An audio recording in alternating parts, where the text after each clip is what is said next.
सुप्रभात। आज हम हिंदी के व्याकरण में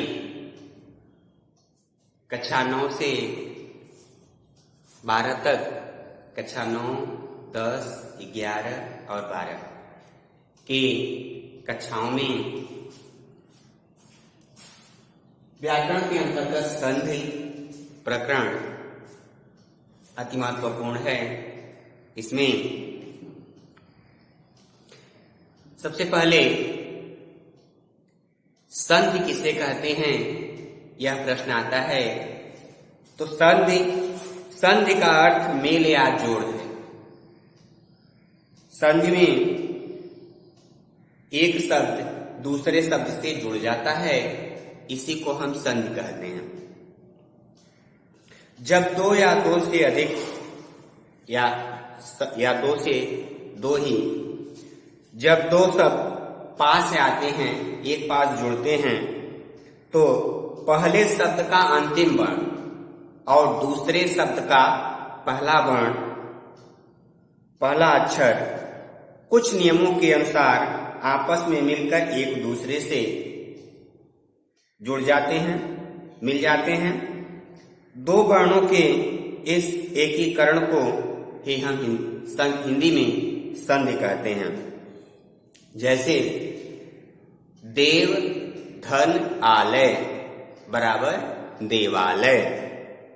अब देव द है पहला और अंतिम ए, देव आलय ए, धन व धन अ, अंत में शब्द का अंतिम अ और आलय का शब्द प्रारंभिक आ मिलकर के यह देव आलय अर्थात देवालय।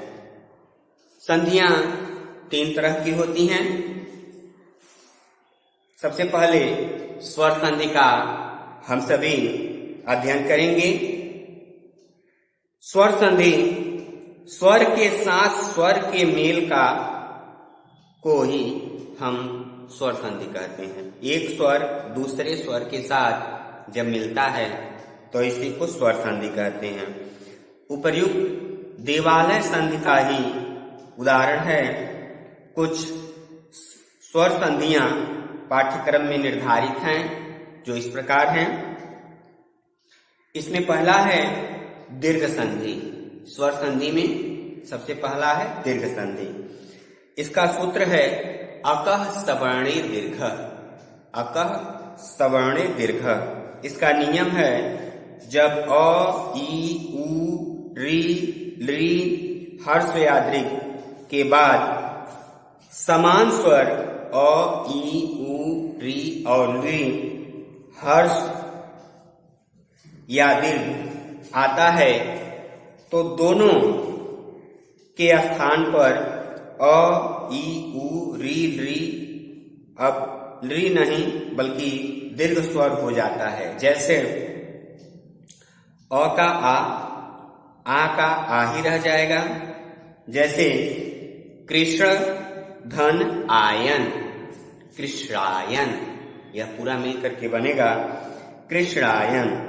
हर्ष धन अतिरेक, यह हो जाएगा हर्षातिरेक, हर्षातिरेक।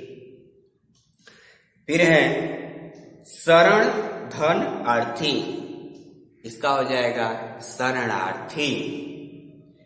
फिर है नयन धन अभिराम, नयनाभिराम, यह हो जाएगा नयनाभिराम। फिर है परम धन अर्थ, परमार्थ, यह पूरा हो जाएगा परमार्थ। यह और अ से आ हो जाता है। इसी तरह से इसी में ई का ई हो जाएगा बड़ी ई, और बड़ी ई का तो बड़ी ई रहेगा ही। जैसे कवि धन इंद्र बराबर कविंद्र, कवि धन इंद्र कविंद्र। गिरि धन ईसह, इसमें हो जाएगा गिरीशः, गिरि धन ईसह। फिर है कवि धन ईश्वरः, कवि धन ईश्वरः, कपीश्वरः। फिर है रजनी धन ईसः, रजनीशः। फिर है श्री धन ईसः बराबर श्रीशः। फिर है वारि धन ईसः, इसमें ई धन ई बराबर बड़ी ई हो गया है। फिर है ऊ का ऊ हो जाएगा, फिर बड़ा ऊ का ऊ हो जाएगा।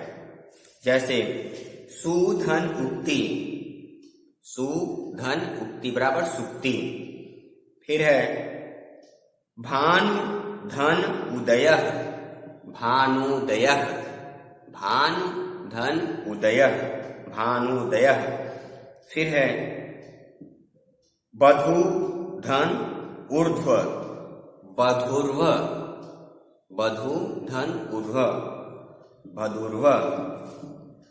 फिर इसी तरह से है री का ली हो जाएगा, धन री का री।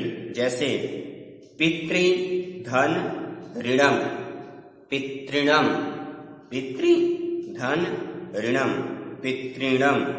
फिर होत्री धन ऋकारः, होत्रिकारः।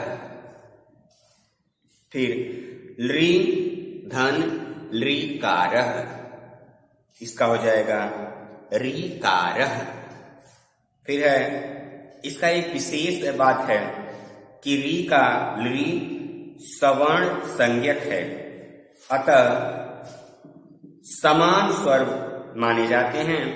री और री के किसी भी स्वर के पूर्व में या पश्चात में, बाद में होने पर, संधि होने पर दोनों के स्थान पर री ही होता है, क्योंकि संस्कृत में दीर्घ री का लृ नहीं होता है। इसका दूसरा है गुण संधि। गुण संधि का है आद्य गुण, इसका सूत्र है आद्य गुण। इसका नियम है यदि अ या आ के बाद ई बड़ी ऊ बड़ा ऊ री और री आए तो दोनों के स्थान पर क्रमशः ए ओ अर और अल हो जाता है। जैसे आ का अ का आ हो जाएगा, ई का ए हो जाएगा और ई का बड़ी ई का ए हो जाएगा। जैसे देव धन इंद्र, इसका हो जाएगा देवेंद्र, देव धन इंद्र अर्थात देवेंद्र। फिर जीत धन इंद्रिय अर्थात जितेंद्रिय। फिर है नर धन इंद्र, नरेंद्र। फिर है सूर धन ईसः बराबर सुरेशः। गण धन ईसः, इसका हो जाएगा गणेशः। फिर है परम धन ईश्वरः, इसका हो जाएगा परम धन ईश्वरः का हो जाएगा परमेश्वरः। फिर है सर्व धन ईशः बराबर सर्वेशः। अब देखिए अ के बाद आ हो जाएगा धन, ऊ के बाद बड़ा ऊ, इसका दोनों का बराबर हो जाएगा ओ। जैसे महाधन उत्सव, ऊ का ओ हो जाएगा महोत्सव, महाधन उत्सव बराबर महोत्सव। सुत धन उत्पत्ति, तो इसका हो जाएगा सुतोत्पत्ति, सुतोत्पत्ति।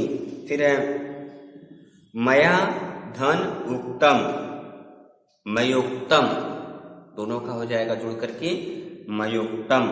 सूर्य धन उदयः, सूर्योदयः। लोक धन उत्तरः, लोकोत्तरः। तेन धन उक्तम तेनोक्तम। फिर सदा धन उपदेशः सदोपदेशः, चाहे सदापदेशः। फिर है अ का आ हो जाएगा, री का री हो जाएगा और दोनों का हो जाएगा अर। राजा धन ऋषि राजर्षि, राज ऋषि अर्थात राजर्षि। फिर है ब्रह्मा धन ऋषि, दोनों का मिलकर के हो जाएगा ब्रह्मर्षि। फिर है महा धन ऋषि, इन दोनों को मिला दिया जाएगा तो बन जाएगा महर्षि। फिर है वर्षा धन ऋतु अर्थात वर्षर्तु। फिर है मम धन, अभी इसका अलग है, इसी का अ का आ हो जाएगा, री का री हो जाएगा या उसका अल हो जाएगा, अल। जैसे मम का हो जाएगा मम लिकारः अर्थात ममलकारः, ममलकारः। महा धन लिकारः मल्लकारः। फिर तौ धन लिकारः तवलकारः। इसके बाद है इसी में यण संधि। यण संधि का सूत्र है इको यणचि। इको यणचि का सूत्र है नियम, यदि ई उ री ली हर्ष या दीर्घ के बाद कोई असमान स्वर आता है तो ई का बड़ी ई हो जाएगा, ऊ का बड़ा ऊ हो जाएगा, री का ली हो जाएगा। री के स्थान पर क्रमशः य व र और ल हो जाता है, अर्थात ई का बड़ी ई का य हो जाएगा, ऊ का बड़ा ऊ का व हो जाएगा, री का री हो जाएगा और री हो जाएगा और अंत में ल हो जाएगा। जैसे ई का बड़ी ई असमान स्वर य हो जाएगा। जैसे रीति धन अनुसारः रीत्यनुसारः, पूरा हो जाएगा इसका रीत्यनुसारः। फिर है प्रीति धन आशा, इसका दोनों का मिलाकर के हो जाएगा प्रत्याशा। प्रति धन आशा अर्थात प्रत्याशा। फिर है इति धन अपि, इति धन अपि यानी अद्यपि। और देवी धन आदेशः दिव्यादेशः, देवी धन आदेशः। फिर है सर्वाणि धन अपि सर्वाण्यपि, दोनों का हो जाएगा सर्वाण्यपि। फिर है इति का इति धन उक्त्वा इत्युक्त्वा, दोनों मिलकर के हो जाएंगे इत्युक्त्वा। फिर है ऊ का बड़ा ऊ असमान स्वर व हो जाएगा। जैसे मनु धन अंतरे, तो दोनों मिलकर के हो जाएंगे मनमंतरे। मन धन अंतरे, मनु धन अंतरे मनमंतरे। फिर है लघु आकृति, लघु धन आकृति लघ्वाकृति, दोनों मिलकर के हो जाएंगे लघ्वाकृति। सु धन आगतम, ये दोनों मिलकर के हो जाएंगे स्वागतम। फिर है मधु धन अरि, दोनों मिलकर के हो जाएंगे मध्वरि। फिर है बधु धन आगमनम बध्वागमनम। फिर है अनु धन अयः अन्वयः, दोनों मिलकर के अन्वय हो जाएगा।